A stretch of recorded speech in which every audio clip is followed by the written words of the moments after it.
ఏం పెట్టినవే నువ్వు? ఎంత పెట్టినావు? 3 ఎకరాలు వేసింది. ఏం పేరు?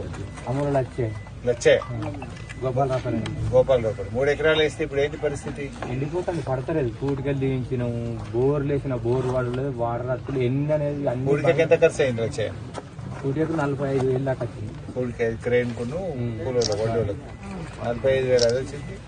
ఇంకా బోర్లు అయితే అటు 78,000 పెట్టిన బోర్ వాడు లేదు. పైపులు కొనుక్కున్నాడు, రబ్బర్ పైప్ బెండలు ఒక్కొక్కరు చిన్న మడికేసినా కూడా మడి పట్టు 2 రోజులు పెడితే ఆ మడే పట్టుంది. ఎండిపోయిన కొద్ది ఎట్లా పడుతుంది సార్? అట్లా ఆంధ్రూలు ఉంటున్నా పారు అది పరిస్థితి. నేను 4 ఎకరాలలో ఎంత దక్కుతుంది, ఎంత పోతుంది? అది కోసాగర్ వరకు మరి ఇవాళ ఒక అల్లవేకి మందికి నిలబడడానికి 2 ఇంతకి 2 అంతలు 3 అంతలు పోతుంది సార్. రేపు మడకర వరకు పడతారు. అది నిలబడిపోయా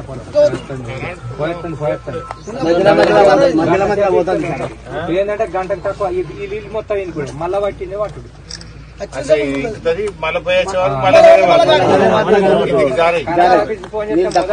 అక్కడ కరెంట్ తయారైనా కదా మేమేం చేస్తాం, మా ఇంట్లో ఇది పెట్టుకో, మా ఇంట్లో ఇట్లా తయారు చేయమంటారు అన్ని కొరకని వాళ్ళు మొదటనే వేంది అంటారు. వాళ్ళు ఈడవేనా ఆడవేనా మొదట వేంది చెప్పుడు వాళ్ళు కరెంట్ పోయేస్తుంది. ఓకే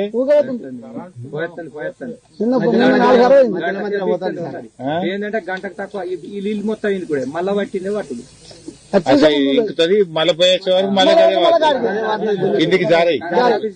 మొదట అక్కడ కరెంట్ తయారైనా కదా మేమేం చేస్తాం, మా ఇంట్లో ఇది పెట్టుకో, మా ఇంట్లో ఇట్లా తయారు చేయమంటారు అన్ని కొరకని వాళ్ళు తయారు చేసే కానీ మొదటనే వేంది అంటారు. వాళ్ళు ఈడవేనా ఆడవేనా మొదట వేంది చెప్పుడు వాళ్ళు. రోజుకి ఎన్ని గంటలు వస్తుంది కరెంటు? రోజు 12:30కి ఇస్తారు. ఇచ్చిన కానీ తెల్లదాకా చూస్తా, నైట్ లో చూసి ఓసారి పోతారు. పనులు చూస్తా పీసర్ కొట్టేస్తా, టైం ఖర్చు లేదు. నీడున్నా ఆడున్నాళ్ళు వాళ్ళని వచ్చే కనుక అద్దువానం రైతు బతుకులా కట్టున్నది పరిస్థితి. ఇలా షేప్ని మేము అందరం పెట్టుకుంటే బతికినాం. మరి ఇప్పుడు తెలంగాణ పోయింది, మా బతుకు ఏం పేరు? నా పేరు ఉప్పులు వచ్చాయి. రైతు బంధు పడ్డదా? రైతు బంధు పడతలేదు. రైతు బంధు ఎక్కడ పడుతుంది? కాంగ్రెస్ వచ్చిన వేసినా అని ఒకటే కాదు.